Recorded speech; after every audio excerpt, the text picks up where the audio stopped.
ఓం శ్రీమాత్రే నమః. నమస్తే అండి, ఎలా ఉన్నారండి? అంతా బాగున్నారా? నేను కూడా బాగున్నానండి. ఈరోజు కూర ఏంటో తెలుసా? ములక్కాడ జీడిపప్పు పాలేసి వండానండి. చాలా బాగుంటుంది, రైస్కి చపాతీకి చాలా బాగుంటుంది. మరి వండే విధానం చూపించలేదేంటండి? మరి చేసే విధానం చూపిస్తే మాకు అర్థమవుతుంది కదా అని చాలామంది అనుకోవచ్చు. చాలామంది పెడుతున్నారు కదండి చేసే విధానాలు, అది చూడండి. ఇలా చేసింది ఎలా చేసాను అనేది చెప్పేస్తానండి మీకు. మరి ఇది వరకు పూర్వం అయితే ఎలా చేసేవు, ఏమేసి వండేవు, ఆ కూర వండాలనుకుంటున్నాను, ఎలా వండాలి, ఈ వంట వండాలనుకుంటున్నాను, ఎలా చేయాలి అని అడిగి తెలుసుకుని చేసేసేవారే తప్ప చూసి చేసుకోవటం అనేది కాదు కదండి. ఆ అలవాటు ప్రకారంగా చేసే విధానం మీకు నేను చెబుతాను. ములక్కాడలు తెచ్చిన తర్వాత చక్కగా కట్ చేసుకుని పక్కన పెట్టుకున్నానండి. 4 పెద్ద ఉల్లిపాయలు కూడా కోసేసి సన్నగా, అలాగే 4 పచ్చిమిరపకాయలు కూడా సన్నగా తరిగేసి తగినంత నూనె వేసి మట్టి పాత్రలు వేసి స్టవ్ వెలిగించి స్టవ్ మీద పెట్టాను. చక్కగా అవి బాగా దగ్గరికి ఎగిపోయిన తర్వాత మరి ఇప్పుడు జీడిపప్పు, నూరుకున్న మసాలా ముద్ద, ఉప్పు కారం పసుపు, చిన్న గ్లాసుడు పాలు వేసానండి. ఆ తర్వాత ములక్కాడలు వేసాను. మరి పాలు ఒకటి సరిపోదు కదా, ములక్కాడ ఉడకాలి కదా, కొంచెం ఓ చిన్న గ్లాసుడు నీళ్ళు కూడా పోసాను. చక్కగా మూత పెట్టాను. ఇప్పుడు కరివేపాకు వేసాను. ఇలా దగ్గరికి ఉడికిపోయిందండి. మనం ఇలాంటి గ్రేవీ కూరలో, ఇగురు కూర అంటే గ్రేవీ ఉండాలన్నమాట. అలాంటప్పుడు ఉల్లిపాయ క్వాలిటీ ఎక్కువ పడుతుంది. అలాగే మనం చింతపండు వేసి ఉల్లిపాయ పులుసు పెట్టుకుంటాం, ఇలాగా ములక్కాడేసి చింతపండు పులుసు.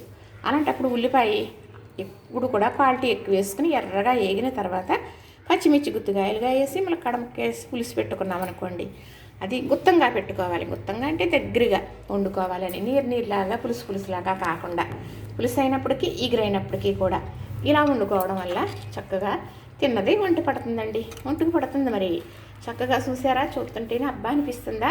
అవునండి, మన కళ్ళకి నచ్చాలి ఫస్ట్, అప్పుడు నోటికి చక్కగా వెళ్ళిపోతుందండి. అబ్బా బాగుంది అని ఎప్పుడైతే అనుకున్నాయో కళ్ళు మనసుకు నచ్చేస్తుంది, అమ్మే అంటూ తినేస్తాం. మరి ములక్కాడ చాలా రకాలుగా వండుకుంటాం మనం కదా. పులుసు పెట్టుకుంటాం, ఎగురు పెట్టుకుంటాం, ఇష్టమైన వారు నీసులు వేసుకుని ఎండ్రేలు పచ్చిరేలు, అలానే చికెన్లో మటన్లో కూడా వేసుకుంటారండి. ఇంకా ములక్కాడ చాలా రకాలుగా చేసుకోవచ్చు. మరి ఇలా తినేవారు ఉంటారు కదా, అన్ని రకాలుగా వండుకున్నప్పటికీ కూడా ఇలా వండిని తిన్నారనుకోండి, ఇలానే వండుకుంటారండి. నేను చేసానని చెప్పడం కాదు, అంత ప్రశాంతంగా ఉంటుందన్నమాట. రుచికి రుచి ఉంటుంది, బలానికి బలంగానూ ఉంటుంది. తిన్నామా ఈ ఘాట్లు, ఈ నీసులు కంపరం అనిపించకుండా హ్యాపీగా ఉంటుందన్నమాట. ఇలా చేసుకున్న కూరలు తిన్నప్పుడు మనసుకి ప్రశాంతంగా ఉంటుందండి. అది నిజం. మా వారు చెబుతారు, నాకు తెలుసు. మనసు ఉంటే మార్గం ఉంటుంది అని కూడా అంటారండి మా వారు. మనసు పెట్టి చేస్తే బాగుంటుంది అని కూడా అంటారండి. బాగుంటుందని చెయ్యి, బాగుంటుంది అంటారు. దేవుడు కనిపెట్టిన ప్రసాదం నోట్లో వేసుకుంటే చాలా బాగుంటుంది అంటారు. ఇవన్నీ నిజమేనండి. అది మన మనసుకి అంగీకరించుకొని మనం నమ్మితే ఏదైనా అంతేనని నేను కూడా అంటానండి. మరి చేసే విధానం అయితే ఇలా చేశాను. ఇంకా చాలామంది చాలా రకాలు చేసుకుంటారు కదా. మరి ఒకరు పెట్టారండి మెసేజ్, ఏమని అంటే, మీరు తమ్మేలు పెట్టాలండి కంపల్సరిగా, లేకపోతే మీకే నష్టం. మరి వండేటప్పుడు కూరగాయలు అయ్యే పడిపోతున్నాయి తప్ప తమ్మేలు ఉంటే అలా పడవు కదా, అలా పెడితేనే మీకు బాగుంటుందండి అని పెట్టారు పాపం. అయితే నాకైతే తమ్మేలు పెట్టడం అయ్యి రాదండి, నాకు తెలియదు. సాట్లు అయితే తమ్మేలు పెట్టడం మా కోళ్ళమ్మ చూపించేసింది, ఇలా పెడితే సరిపోతుందండి అని. ఇది పెట్టాలంటే కొంచెం ప్రాసెస్ ఉంటుంది, మీకు అర్థం అవటం కొంచెం కష్టం, నేను చెబుతానండి, అది కూడా నేర్చుకుందరు కానీ అంది.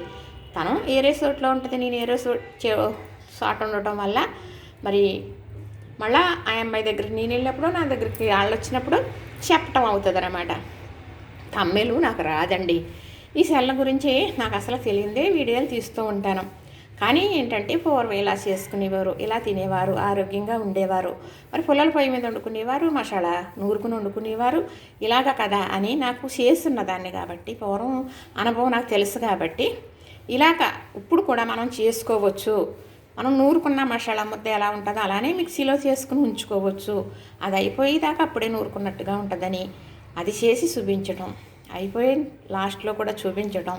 మరి అలానే పుల్లల పొయ్యి మీద ఎలా వండుకునేవారు, మట్టి పాత్రలోనే వండుకునేవారని, ఎలా సిమ్లో పెట్టుకుని వండుకుంటే ఎలా ఉంటుంది, ఎగురు కూరకి ఎంత ఉల్లిపాయ వేసుకోవాలి, పులుసు కూరకి ఎలాగా ఉల్లిపాయ వేగాలన్నీ నాకు తెలిసిన విధం చెబుతున్నానండి.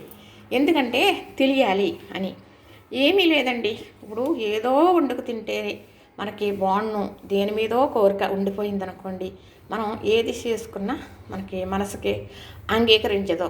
అదే కనుక మనం ఏమీ లేదు, 4 ఉల్లిపాయలు కోసేసారా, 2 పచ్చిమిరపకాయలు కూడా కట్ చేశారా, చక్కగా కాస్త నూనె వేసారా, పప్పు నూనె మరి అలానే పల్లి నూనె వేసారా అనుకోండి, వేయించేసారా, కొంచెం ఉప్పు కారం ఉంటే నూరుకున్న మసాలా ముద్ద, లేకపోయినా పర్వాలేదండి, కొంచెం కరివేపాకు రబ్బు ఉంటే వేయండి, కొద్దిగా పాలు వేయండి, దగ్గరికి ఉడకనివ్వండి, అది బాలింత్రాలకు కూడా వేసి పెట్టేయచ్చండి.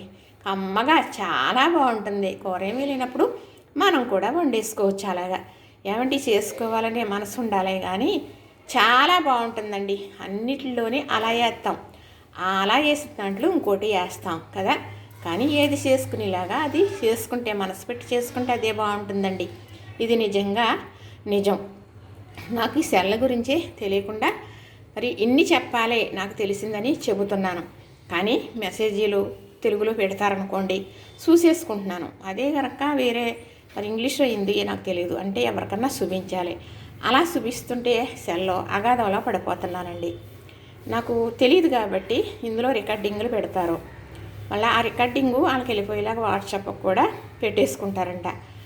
ఎందుకు అంటే అది ఎవరంటే మరి నేను అనకూడదండి. అలా చేస్తున్నారు అంటే అది చాలా తప్పు. అలాంటి తప్పుడు పనులు అందరూ చేయలేరండి. అది చేసే టాలెంట్ ఉన్న వాళ్ళే చేస్తారు. ఇంకా మనం వాళ్ళని వీళ్ళని అనకూడదు. ఎవరు చేసారో తెలియదు. ఎప్పుడైతే ఇలా రికార్డింగ్ అవుతుందంటే, మా బాబు మమ్మీ ఫోన్కి రికార్డింగ్ అయిపోతుందంటే, అప్పుడు ఇక్కడే పక్కన అమ్మాయిని ఉంటే తీస్తే ఇలా పెట్టేశారండి. అంటే మొత్తం అన్ని ఫోన్లు కూడా రికార్డ్ అయిపోతున్నాయంట. వాళ్ళకి వాట్సాప్కి పెట్టేసుకున్నారంట. దానికి వెళ్ళిపోతుందంట. అదే శాడిజం అనమాట అండి. ఎందుకు అంటే శాడిజం కాబట్టి ఎవరేం మాట్లాడుకుంటున్నారో తెలియాలి. తెలిసి ఏం పీకుతారండి? అడుగుతారా వచ్చి మీరు ఇలా మాట్లాడారు కదా అని అడగగలరా? దొంగసాటుగా అయిన మాటలు. అది ఎంత తప్పు. చదువు సంస్కారం ఉండాలి. మనం చేసే పనికి చాలా తప్పు, చాలా దూరం వెళ్తుంది అలాంటి పనులు. తెలియదు కదా అని చూడమంటే ఎదట వాళ్ళ ఫోన్లో రికార్డింగ్ పెట్టడం అనేది అది నిజంగా సిగ్గుపడవలసిన విషయం అండి. అది నాకు చాలా బాధ అనిపించింది. కట్ చేసేయాలి అలాంటి వాళ్ళని. కానీ మనం ఎలా ఉండాలో అలా ఉండాలి కాబట్టి ఇంక నేను ఈ ఫోన్ అయితే ఎవరిని అనాలని పెట్టుకోలేదండి. ఎప్పుడైనా మన అన్నవాళ్ళు, మా కోడలు ఎవరన్నా దొరికినప్పుడు ఏదన్నా చూస్తారు, లేకపోతే లేదు. ఇప్పుడు ఏమీ డెవలప్ అయిపోలేదు కదా, ఇదవుతుంది అదవుతుంది ఎవరో చూసేయాలి అన్నాకే. ఒకవేళ అలాంటి పరిస్థితి వచ్చినా కూడా చూడమని అనకూడదు అని నిర్ణయించేసుకున్నానండి నేను. సరే చూస్తారు కదా, ఇలా చెబుతూ ఉంటే చాలా దూరం వెళ్ళిపోతూ ఉంటాను. మరి నీ తాడసాప చాటకు పూసానండి. ఆ వీడియో చూసి చాలా సరదాగా జోక్గానా, అలా తెలియదు అనుకోవాలా, జోక్స్ చేశారనుకోవాలా నాకు తెలియలేదండి. వాళ్ళు ఏమంటున్నారంటే కాగితం పిండి మెంతులేసి రుబ్బి చేట కలుగుతామండి, మీకు మంచి ఐడియా వచ్చింది, తాటసాప కూడా అలుగుతున్నారా సాఫ్ కానీ ఇది సరదాగా పెట్టారండి. అదండి కామెంట్. అంటే అలా పెట్టినా అది ఏమీ తప్పు కాదు. చాలామందికి బాధపడేలా పెడుతున్నారండి. ఎందుకు ఒకరు బాధపడేలాగా మనం అనొద్దు. ఎందుకంటే వాళ్ళ బాధకి మనం కారణం కావద్దు అని చెబుతాను ఎవరికన్నా. నాకని కాదండి, ఎవరికైనా కూడా. వాళ్ళు అలా పెట్టారండి తాడసాప గురించి. రాత్రి పడుకున్నప్పుడు చూసుకున్నాను మెసేజ్, తెలుగులో పెట్టడం వల్ల నాకు అర్థమైంది. నాకు నవ్వు వచ్చిందండి, నిద్ర పట్టలేదు, చాలాసేపు నవ్వుకున్నాను. మీరు చాలా మంచి ఐడియా వచ్చిందండి, మేమైతే కాగితం పిండి అలుగుతాం చేటలకి అని చెప్పేసి. అది ఎలా అలుగుతారో పేడ కూడా అలుగుతారండి చేటకి. అంటే చేట పిండి నూక వేస్తే కింద కారకుండా ఉండటం కోసం పేడతోటి అలుగుతారు, లేదంటే కాగితం పిండితో కూడా అలుగుతారు. అవి కూడా నేను చెబుతాను ఇంకొకసారి. లైక్ చేయండి, షేర్ చేయండి, సబ్స్క్రైబ్ చేయండి.